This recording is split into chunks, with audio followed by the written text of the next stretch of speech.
Tonight, the latest on Kim Jong-un and his plans for his historic trip to South Korea. And later, the Vatican will send bishops to China. Plus, Maris has some exciting news. We will have the details coming up. Hello and welcome to MCTV's weekly news update. I'm Elena Reyes. And my name is Zoe Moulds, and here are tonight's top stories. The leader of North Korea, Kim Jong-un, has accepted a historical invitation extended by South Korean President Moon Jae-in. The meeting will most likely take place sometime this year in Seoul.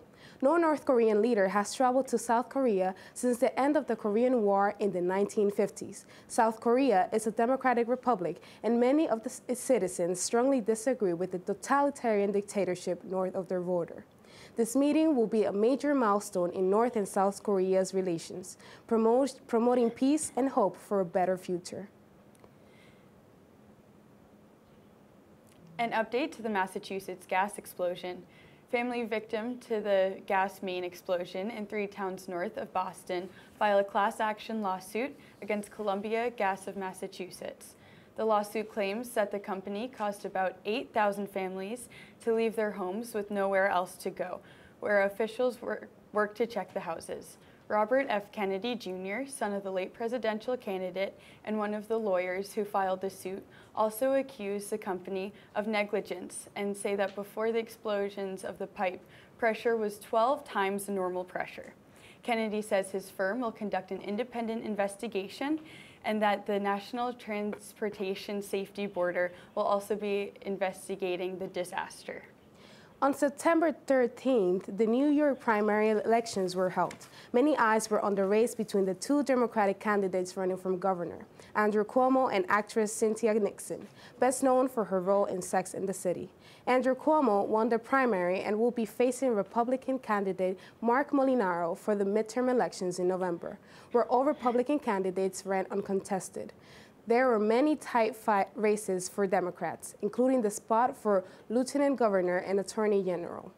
People also voted on who they want to represent them for their state Senate and state assembly. The general election to decide who runs the Senate and the House will be on November 6th. It seems that fall is finally in the air. Natalie Bochi is here to tell us the latest on those cool temperatures.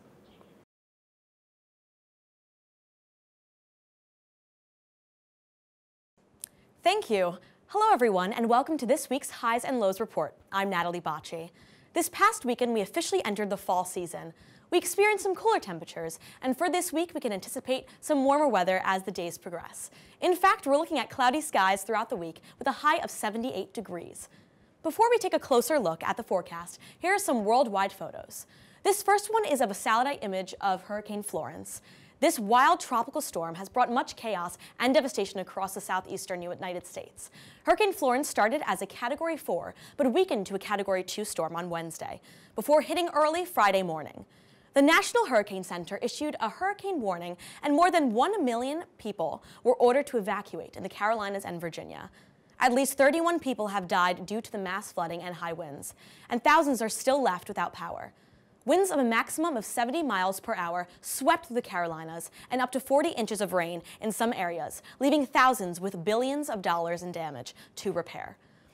The remains of Florence delivered some heavy rain to the northeast last week, while many in the affected areas are now forced to rebuild from the devastating effects of Hurricane Florence.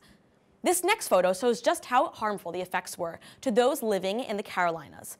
Hundreds of roads and bridges will require long-term repair. A coal-fired plant containing toxic ash ponds have been spilling out and will continue to do so until floodwaters recede, leaving many environmental groups worried for the large threat the leakage poses to the people and the environment. Now focusing on weather on our neck of the woods. For today's weather, we reached a high of 68 and a low of 54, slightly below the average of 71 and 55 degrees. Today's sunrise was at 6:45 a.m. and sunset was at 6:49 p.m.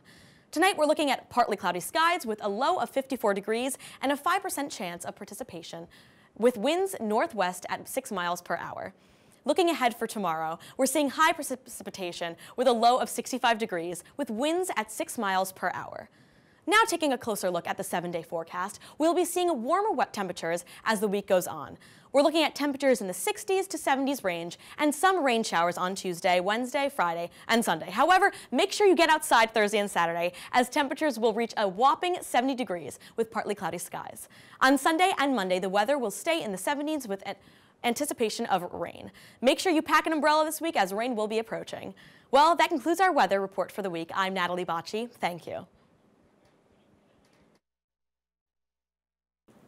The Vatican and China have come to a long-awaited historical agreement to send Catholic bishops to China for the first time. The agreement states that both the Vatican and the Chinese Patriotic Catholic Association must approve of which bishops to send. This signifies an important step in mending a broken relationship between the two countries after a Catholic priest's apparent attempt to assassinate a Chinese leader. Up until this point, bishops appointed by one country were not formally recognized by the other, but now the reported 6 million Catholics in China are expected to double in number under this new arrangement. A Southern California couple has been accused of drugging and sexually assaulting women they met. Police say Grant Robichaud, a surgeon, and Sarisa Riley, a teacher, targeted individuals at bars, festivals, and parties. 12 more victims have come forward. Police believe that there could be hundreds of victims based on video evidence and are encouraging potential victims to come forward. Both Robichaud and Riley were released on a $100,000 bail. In tech news, Apple just released the iPhone XS and iPhone XS Max. These phones went on sale around the world 8 a.m. local time, Friday, September 21st. The two phones have improved stereo speakers that provide better sound and clarity than previous Apple products. They're also constructed with a more durable glass covering the front and back of the phones. Each have been tested to withstand as much as 7 feet of water for up to 30 minutes. The XS Max has 6.5-inch display, perfect for watching videos and viewing photos. Other qualities of the new phone that are loved by Apple customers include a more powerful chipset and a longer battery duration. A new study suggests that eating a low-carb diet is linked to a shorter lifespan. It was believed that cutting your carbs would lead to weight loss, but a study conducted by a team from Harvard University and the University of Maryland has debunked this widely held belief. At the end of the 25-year study, they discovered that swapping out foods high in carbs for foods high in protein and animal fats do not lead to weight loss, but actually lead to a sooner death.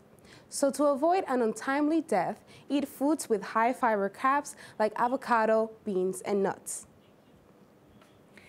Honestly, that just sounds like we can eat all the avocado toast we possibly can. That is so true. And live the longest life possible. All the peanuts, almonds. Oh yeah, yeah. I'm but all I for like that. chicken. You I might do? die a little soon. It's okay. No, it's okay. It's worth it. It's Once in a while doesn't make any harm, you know. It's all good. From March Major League Baseball to Marist football, Patricia McGuinness has the latest for us in sports world.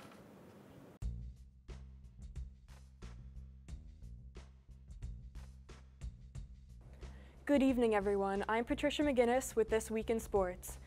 In baseball, the Boston Red Sox won the American League East Championship for the 3rd straight season. They claimed the title last Thursday against the Yankees 11-6. It was their 3rd consecutive season win and 104th win for the season. Home runs were scored by Mookie Betts, Jackie Bradley Jr., and Brock Holt. The score was close at times, and even with a grand slam from the Yankees, the Red Sox still reigned. The two teams have one of the biggest rivalries in sports history, and it's safe to say that the anticipation for the next game on the 28th is high. Marist is thrilled to have one of its best football players back in New York. NFL kicker and Marist College alum Jason Myers was recently released from the Seattle Seahawks and is now starting kicker for the New York Jets. His NFL career started in 2015 when he signed with the Jacksonville Jaguars. This past January, he joined the Seattle Seahawks before being cut from the team after competing with seasoned player Sebastian Janikowski for starting kicker position. In August, the New York Jets claimed Myers for themselves. He performed strong in the Jets season opener against Detroit. Unfortunately, Myers and the Jets came up short and lost to both Miami and Cleveland in the last 2 games. The Cleveland Browns had their first win in over a year this past Thursday. playing against the New York Jets. Initially, things were looking good for the Jets as they led the game 14-0. The tides turned in the second quarter when Browns quarterback Tyrod Taylor suffered an injury and rookie quarterback Baker Mayfield stepped in. He led the team to a 21-17 victory. After a 19-game losing streak, the team seems to be back on their game. The new question everyone is asking now is whether or not Browns coach Hugh Jackson will keep playing Mayfield or go back to Taylor after he recovers. For Marist Sports, the Marist women's volleyball team won 3-1 against Siena this past Friday. The game leaders were Nikki DeSerpa with 15 kills and 2 aces, Sarah Austin with 12 kills and 1 ace, Megan Fergus with 12 kills, and Stephanie Stone with 8 kills. The team won the last 3 sets of the game. Marist ended with 70 points and are no doubt working their way towards winning the MAC tournament in November. The men's soccer team tied top-ranked Fordham University in a tough game last Wednesday. After an hour-long lightning delay, Marist played a strong defense with midfielder Alan Givillani scoring the team's only goal of the game. Marist women's soccer fell short against Navy a week later with a score of 2-1. They started strong in the first half, not letting any goals pass. Marist Kristen Riley scored the team's only goal during the second half, before Army scored 2 goals leading to their game win. That wraps it up for This Week in Sports. Let's send it back over to the news desk. Last week, Monday, September 17th, the 70th Primetime Emmy Awards was held at the Microsoft Theater in Los Angeles, California. Many attendees chose to play it safe with their style, but some stars took big fashion risks while walking the Emmy red carpet. Actress and comedian Tiffany Haddish gained a spot on Cosmopolitan's worst dressed list after wearing a rainbow-colored Pragal Guru dress. Other stars who disappointed with their looks were Tracy Ellis, Alexis Bledo, and Lauren Dern. Some of the best dressed attendees included Jessica Biel, Kristen Bell, Heidi Klum, and Tandy Newton. Bell stunned the crowd wearing a strapless Ralph & Russo gown, and Bell kept it elegant and classy with a form-fitting Solas London gown. Australian citizens are being told to inspect their strawberries after being found contaminated with sewing needles. On September 9th, one man has been hospitalized after accidentally eating one of the hidden needles, and as many as 9 brands have been affected by this crisis. Police began alerting the public on Friday, and there has been a recall on strawberries from brands Danny Brooks, Berry Obsession, and Berrylicious. There is $100,000 reward for anyone who has information that could lead to an arrest of the person responsible. On October 4th through 7th, the Marist College Club of Theater Arts will present Arthur Miller's The Crucible. The popular play follows the events of the Salem witch trials. It shows the mass hysteria that occurred in Salem, Massachusetts, when many in the town were accused of being witches and for conjuring the devil's spirit. The performance will take place in the Nellie Goleti Theater at 8 o'clock on Thursday, October 4th, Friday, October 5th, and Saturday, October 6th. On Sunday, October 7th, there will be a matinee at 2 o'clock. From movies to TV and music, our Alexis O'Sullivan has got it all covered in this week's Entertainment Report.